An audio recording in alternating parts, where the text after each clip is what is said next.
Dot, dot, dot, dot, dot, dot. Good morning, everybody. This morning, welcome to the show. We're going to be visiting the Chukchi people in the Kamchatka Peninsula this morning. That's why I've got my adventure hat on. We're going to be adventuring. We're going to be visiting the Chukchi people of the Kamchatka Peninsula. We'll also be visiting South America this morning, early 1900s South America and the Tierra del Fuego Peninsula and the Patagonia area, along with some far-flung priests and some shamans who actually have something to teach you about living a more fulfilling life. It's Friday morning. We've got a lot to cover. Now, before that, we're actually going to be skipping other news and going right to a morning cup of gratitude. I want to be sure that we're covering stuff that matters. And there are two shamans from ancient times. I say ancient times, from a little while back, that I think hold a lot of wisdom for what you're doing about your big goals, what you're doing about your big dreams, what you're doing about the thing on your heart. You know, passion is a powerful word, and we think it just means like, I'm on fire and I love things. No, sometimes passion is actually painful. And we're going to get an insight into these two ancient shamans so that you can actually relate a little bit to how to be handling and some warnings about if you don't listen to the call on your heart. So tag someone this morning, share, like the show, put it in front of someone's face who might need to be, who's way down with a glorious purpose, who's got something on their heart that they've been dying to do. This is their sign. Before we get into any of that, let's talk about other news. News to elevate you, news to lift you up, news to make you a little more intelligent around the water cooler, a better citizen of the world. I hope that that's what you get from the Spark Show, that you become a better citizen in the world. Let's talk about let's talk about cup of gratitude. What I'm grateful for this morning is I'm grateful for those who have come before. Yes, we're going to be visiting the early 1900s this morning, the late 1800s and the early 1900s this morning to talk about two shamans. I'm grateful for those who have come before, because when we're in a time of questioning, when we're in a time of wondering kind of what's next for us, yes, we might look to modern gurus. Yes, we might look to the latest and greatest book on the shelf, but we have a huge resource that we often neglect, and it's not found in our peer group. It's not found in our present temporal moment. It's found in the ancient. I think it was C.S. Lewis who said, between every new book you read an old book. And he meant by that a book you have read before to dust off your knowledge, but he also meant a book from ancient times. That's what I'm grateful for this morning, the people who have come before. Who are you grateful for? I am so grateful for the wisdom of the ancients, and it could be the ancients of the 1900s, which we'll visit. It could be the ancients of, 33 AD. What are you grateful for this morning? I want to hear about it in the comments below. Let's visit the Kamchatka Peninsula and the Chukchi people and what they can teach us about you living a more fulfilled life. Let's talk about it. So I do a lot of business coaching, as we've been talking. I think I've had 5 appointments this week. I've got another one today. And I've been pondering this fact of what is the area of stress or frustration. And quite often we talk about a very antiseptic psychological term, and that's the A-B analysis, the difference between where people are at, A, and where they want to be, B, and the difference between the two, whether it's a time difference, a fitness difference, a money difference, how far they think they are from that goal, I believe is like stretching a rubber band that could snap. And that is the degree, the more stretched the rubber band is, the more stretched their sense of self is across time, distance, money. I believe that is the degree of stress. So on an icy tundra surrounded by the Okhotsk Sea on one side and the icy Pacific coast or the Pacific Ocean on the other, on par with latitudes that are matching Alaska and the Aleutian Islands, there is an ancient Siberian tribal group. Now, in this area, there are very cold summers and even icier Winters, in fact, they are defined by their long snow season. Quite often you wonder if you're getting snow. Hey, are we getting snow? It's another thing to have something called a snow season, and that's an entire season dedicated to snow. You see, the Chukchi people are a tribal people, and they have an interesting approach to shamanism. Now, hear me on this. The Chukchi people have an interesting approach on shamanism. Once they start to mature in their life, and I mean beyond their midlife tribalism of agriculture, taking care of their cattle, taking care of the tribe, and it's a peaceful group. They don't migrate all over Siberia. They actually stay in a small area, so they do have a stable life. And in that stable life, in their midlife, they might hear a calling. Do you have a desire and a calling? They might hear a calling, and this calling is what we know in mythology and anthropology as the shaman's call. Well, they found out pretty quickly. I'm wearing my explorer hat today. This is my adventure hat. 2 explorers are ethnologists that visited this tribal group, and they realized that there was several things going on. There was a bunch of transvestites in this ancient Siberian tribe. And what they found out, if there is a calling or an unction to the religious side of the tribe, to the shamanic side of the tribe, if you had lived your life as a woman, the process of accepting life as a shaman, you begin to live your life as a man. This has been going on for millennia. And similarly, if you've lived your life as a man, in order to become a shaman, in order to contribute to the tribe, in order to have unique insight, the men will then live their lives, the rest of their adult lives, as women. The wisdom of this is that in the tribe, amongst the shamans of each tribe, there's not one shaman in each tribe. Amongst the shamans of this tribe, they have had people for millennia and century who had lived there most of their professional lives, wearing one hat.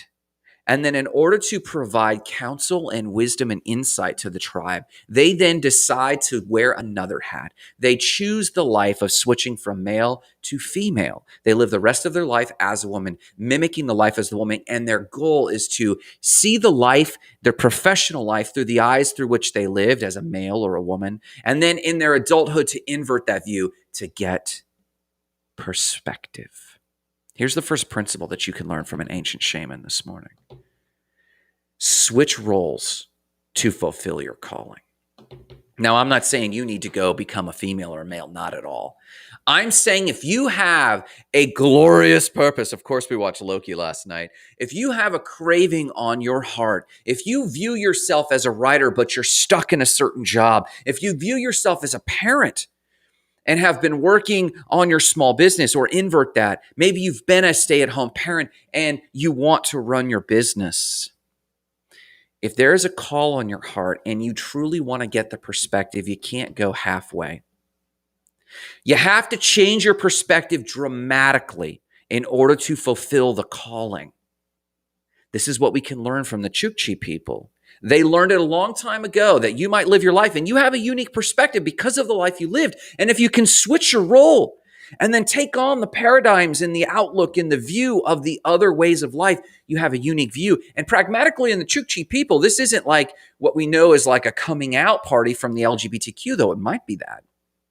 Let's not exclude that. But pragmatically, they might have been a hunter and a fisherman growing up. And then they answer the call of shamanism, and suddenly now they're gathering berries. Basically, this is like you. It's very pragmatic. It's a functionally pragmatic role switch. This is you having been a stay-at-home parent and saying, hey, I need a functional, pragmatic role switch. I need to go out there and chase this calling.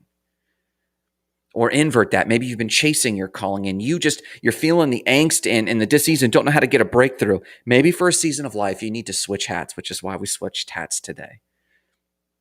The first principle from these ancient shamans is you need to switch roles in order to fulfill your calling. Now, there's another aspect. We're not going to leave the Chukchi people yet. The Chukchi people in the Kamchatka Peninsula, they've taught us one other thing. So if the first principle is you might need to switch roles, to get perspective on the calling on your heart, whether it's a business, whether it's a ministry, whether it's parenthood, whether it's career, whether it's that book you've always wanted to write. But there's another principle that the ethnologists who visited the Chukchi people found, and it's this. It is known among the Chukchi people that some of the men struggle to choose to live their shamanic calling. What this means is this. There's a translated word in the Chukchi language or the dialect, and it basically translates to soft men. You see, of course, in a tribal village, men grow up hard.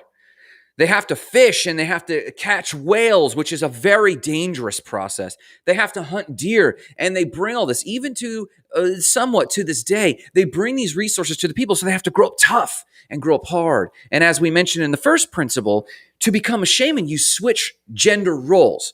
No, they can't suddenly start having periods, and if they have no homosexual tendencies, they're not going to suddenly have those tendencies.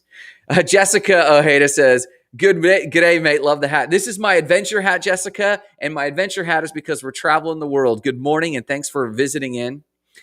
So the Chukchi people, as we discovered, to become a shaman, they switch these roles. Now, the women who have the opportunity and the calling to become a shaman embrace it, and they don't mind suddenly, having in a patriarchal society, having been kind of subjugated to a patriarchal society, and they're not completely oppressive, but there is a hierarchy and there is power dynamics. So suddenly the women have a call to shamanism, and now they're offered to switch roles from females to males. Well, that's a kind of an empowering deal. It's difficult for them to hunt whales. It's difficult for them to get deer, but they suddenly gain the benefits of the respect of the tribe. Now, the men have a different plight. Many of the men who feeling the calling inside of themselves to be a shaman, and then the tribe has their own rituals to say, well, these young men also definitely, we affirm also that these young men definitely do have the call to be shamans. Some of the men don't like the idea of becoming a soft man. They struggle with it. The calling is inside of them. They could know and affirm, and as they did with the ethnologists, they say, no, I really feel called. But they would reject the call. They don't want to become soft men. It's not surprising to discover that the only suicides in the tribe over the last centuries and millennia of recorded history of this tribe come from men who felt a calling and rejected the calling for whatever reason. You got to hear me on this. Here's what we can learn from the Chukchi people and their shamanism, and it's this. If you know you have a calling on your life, whether for a long time, Marissa and I wanted to be minimalist preppers, and if we did not answer that call, here's the principle. The first principle is sometimes you got to switch roles, perspective, to get perspective on your goals. The second one is this. If you reject the calling on your heart, you will be miserable. If you suspect that you want to be a writer, and I'm shouting out to Brian Gardner now, someone tag Brian Gardner.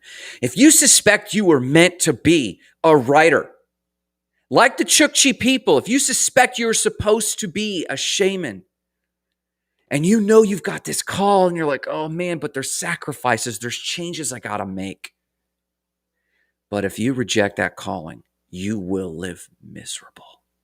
Hear me on that. I know I'm called to write. I know I'm called to teach. I know that if I do not write or teach a little bit every single day, I will be miserable. Now, there were days in Dominican Republic where I wrote every day and I was miserable too. And that's why I know that for me, my writing is also paired with teaching, training, equipping you, equipping my tribe to put on, my own headdress and dance around and speak the truths that I have discovered to you. I know that I could be in the Dominican Republic and write every day, and that's just not enough. There's something deeper to the calling, and it's this training component. If I do not do some bit of this every day, I do not count it a good day. I know that if I do not tell stories each day, I will crumble. I know that if I do not connect deeply with someone every day, I will be miserable. Good morning, Brigitte. There's Brigitte. I have not seen my gal Brigitte in a long time. I met Brigitte back in the day. She actually visited America. She's from South Africa. She's got a beautiful child now. Good to see you, Brigida. Thanks for the like. So if you do not answer the calling, in fact, I'll tell you this. Brigida put into my hands, I remember Brigida very clearly. She put in my hands a documentary called Faith Like Potatoes. Brigida, do you remember this? Brigida suggested a film called Faith Like Potatoes, and it was a biography of a person who followed the calling. And it was as simple as potatoes. If you do not heed the calling on your heart, you will be miserable. You have to be honest with that thing. You can wrestle with it, and if you wrestle with it, you could walk away with a limp. This is the myth of Jacob, right? Of Joseph.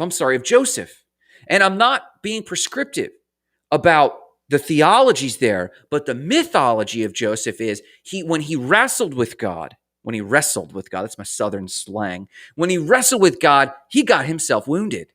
When the Chukchi young men reject the calling of the shamanism in their tribe, most of them are so emotionally devastated from the rejection, so just devastated from rejecting their own calling, they crumble. Brigida jumps in and says, yes, I remember. He's a huge revivalist here now. Please don't stop talking. You're welcome. Brigida, I'm just touched and blessed to see someone from my past. I love it. So if you reject your calling, you'll be wrecked. And the Chukchi people are evidence of this, that they have such high suicide rates among these men who reject these calling. That's the second thing we can learn from these shamans. Now let's jump. I want to jump and let's fly from the Kamchatka Peninsula in Siberia. Let's fly all the way to South Africa to the early 1900s. And as we land, I don't know, me and Marissa have had this dream of visiting Patagonia. And Patagonia is this land of fire and ice that we've just been desiring to visit for so long. It's obviously one of our favorite outdoor brands, but they just seem to be living the life. There's surf, there's hiking, but in the 1900s, it was unexplored by Europeans or modern people. Of course, people were living there. We're going to visit one of those shamans right now. But you see, someone had arrived on the Tierra del Fuego, a priest, Father Alberto del Agostini. And this guy was a missionary. And we know that, missionaries' histories are kind of mixed, right? Some of it was devastatingly atrocious. Some of it was uplifting. You see, Father Alberto Agostini is a very positive example of what I would love to see in a missionary. Because he was a mountaineer, passionate. He was an explorer. He was a geographer. He actually helped with the cartography of the area. He was an ethnographer. He would take histories of the locals and the local indigenous tribes. He was a photographer. He took photos of the people in the mountains that people in Europe had never even dreamed of. He was a cinematographer. He had one of the earliest video documentaries of the people in the area. He was one of the first Europeans or Americans to actually record crossing the entire southern Patagonian ice field with a group of men and return. Very interesting character. Now, contrast that to what the rest of Europe was doing to the locals, the local tribal groups of the Ono and the Yagan. These local tribal groups obviously had been living there for millennia and century, but they gosh darn it, they were getting in the way of European agriculture. And Europeans had guns and advanced technology and disease. And Europeans said, okay, let's put a price on their head. And they were there was a bounty for the lives of the Ono and Yagan people by sheep farmers, European sheep farmers. And it was a tragedy. It was a genocide. In contrast that, we've got Father Alberto Agostini, who has made fast friends with these people. And so, of course, he would stay with the people and away from the European cities and groups and farms. He befriended the Yagan and the Ono people of the peninsula of the Tierra del Fuego. He's left behind photos and paintings and documentaries of these people. But he recalled in one of his 22 books he wrote about the area, he recalled a night when him and his crew were absolutely exhausted. They had been mountaineering and spending time with the people and crossing and trekking and just exploring this area as only the explorer era could have. And he remembers one night he was awoken in the middle of the night by the beating of drums. Now, he felt safe. He was very close with the Yagan and Ono people. So he turned to one of his guides and he said, "What is going on?" And they said, "Well, that's the shaman." And they said, "Well, is the shaman keeping back the spirits or something?" And they're like, "Well, no." He's like, "What is he doing?" "Well, it's important." "Well, what's the shaman doing? Is he scaring away beasts of the night? Is it a prayer chant?" "Well, yeah." It was a bizarre interaction where there was kind of like, what is this all about? Well, they woke the next morning and the shaman is already awake. And you could tell he was tired, but they also realized he was energized. And when they inquired of the shaman, they asked him, "What are you doing?" "Last night," he said, "I was keeping a vigil." And they're like, "Okay, well, you're keeping a vigil for who?" And he said, "I was keeping a vigil for myself and the calling on my heart." You see, here's the third principle from a shaman that we can take for our business, our project, our ministries. The third principle is simply this: you will only bring peace to yourself by following the calling, even if it's in the middle of the night and chaotic. The principle is this: you will not find peace. If you are called to be a writer and you do not write that book, as I said before in a previous principle, you'll be miserable. The other side of this is you can find catharsis and peace. And it might only be temporary, but the catharsis and peace will come when you walk out the ritual on your heart. For me, that's a lot of writing ritual. That's a lot of coaching and training. I could be speaking, and right now I see 4 people, 6 people, 8 people, 3 people. I can actually see the people coming and going. But if there was 0 people, I would still be here. You can just go through my feed and see the days that I've had nobody here, because the calling on my heart is to train and to teach. The calling on my heart is to take these stories and make them relevant to you, to offer new myths, to offer new stories, because I think you're capable of more. I think you have a calling on your heart. I believe each of you do. But even if there was a big 0 on the viewership, I know that the calling on my heart is so heavy that not only as point 2, if I don't follow the calling, I'll be wrecked emotionally. But the third point is this: the rest of my day could be whatever it needs to be, but I have that catharsis. I have that release. The gods, the Lord, the Spirit will not release me from my angstiness. You ever just been so wound up and you thought, well, maybe if I just watch a show, and you watch a show and you're still like, wound up, and you think you're supposed to do whatever, so you just go to work and you're still frustrated and burnt out, and it was good that you did work or you took care of your family.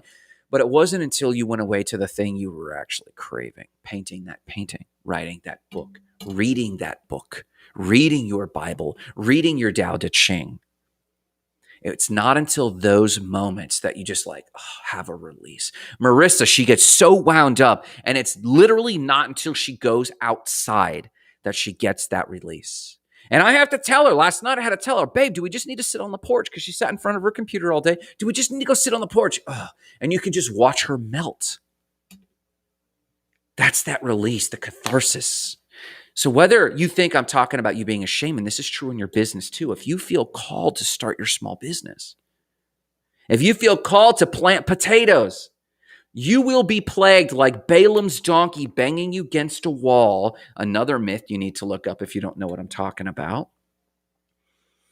A powerful myth: if you do not follow the calling, you're just going to get crushed, but you can get catharsis. I'm here to tell you, you can find peace if you follow the calling. That's the third point. And the last point is this: still amongst the Ono and Yagan people and their shamans,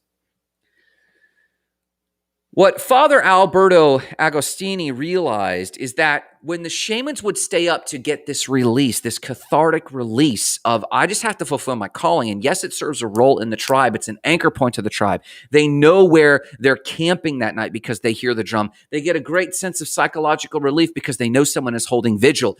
Vigil of what? Of what they esteem in the moment. What do you esteem? Have you ever done an all-night prayer vigil? I have. And it's empowering, especially if that's your tribe.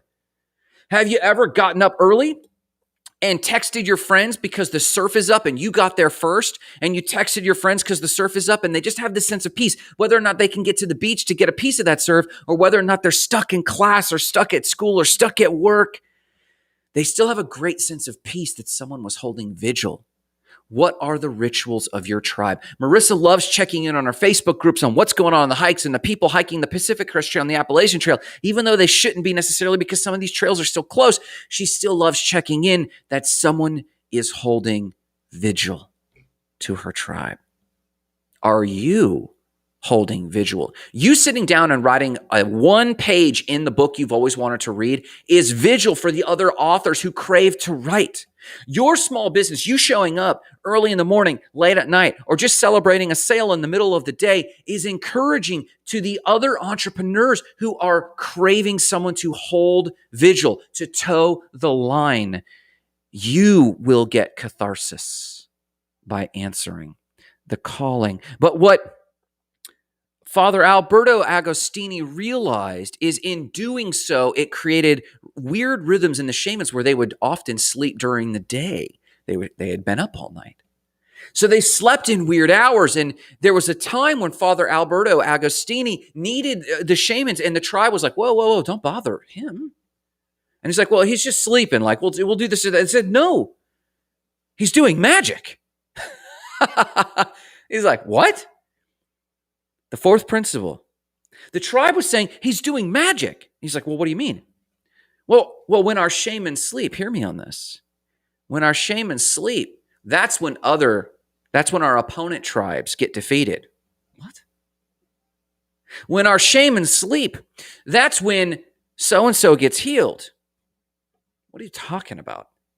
When our shamans sleep, that's when the weather is made good for planting and hunting. What are you talking about?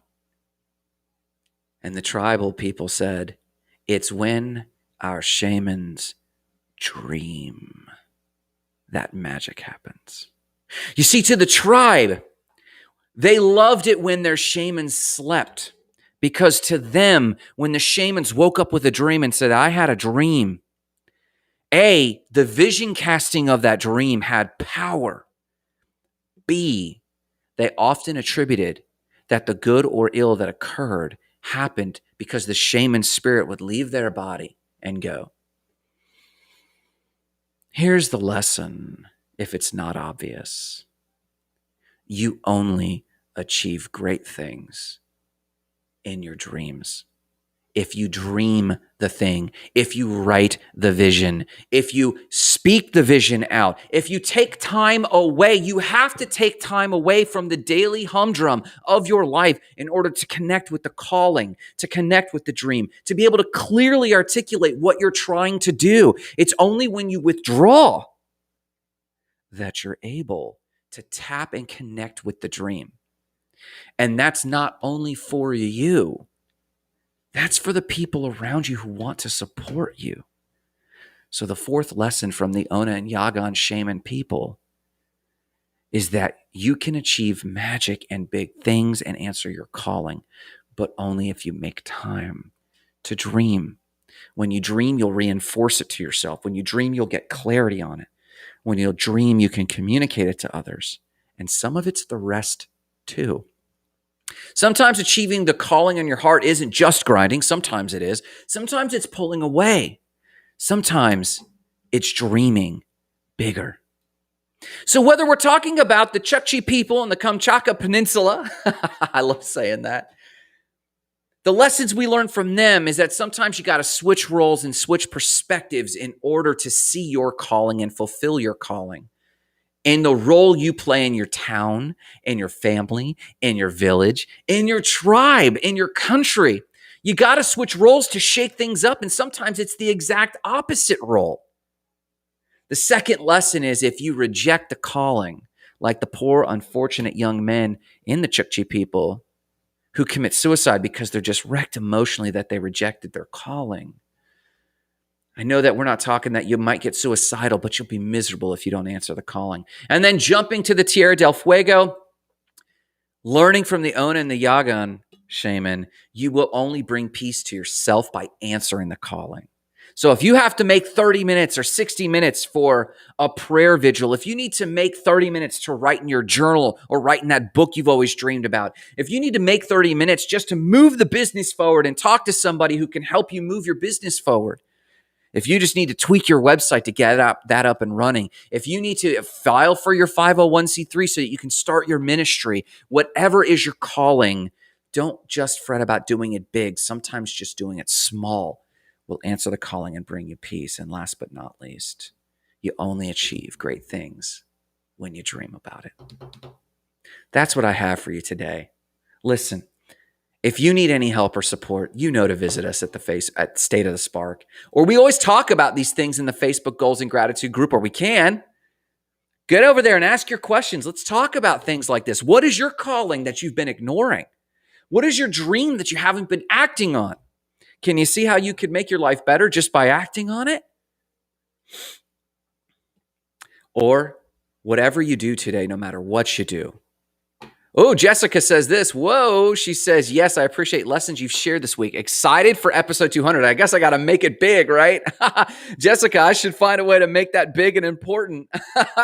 Yeah, man, I can't wait myself. So, hey, guys, no matter what you do today, go out there and make sure that you find a way to answer your calling, whatever yours is. For me, that's igniting lives of explosive significance, and I pray and hope that you ignite your own life of explosive significance today. Have a great day.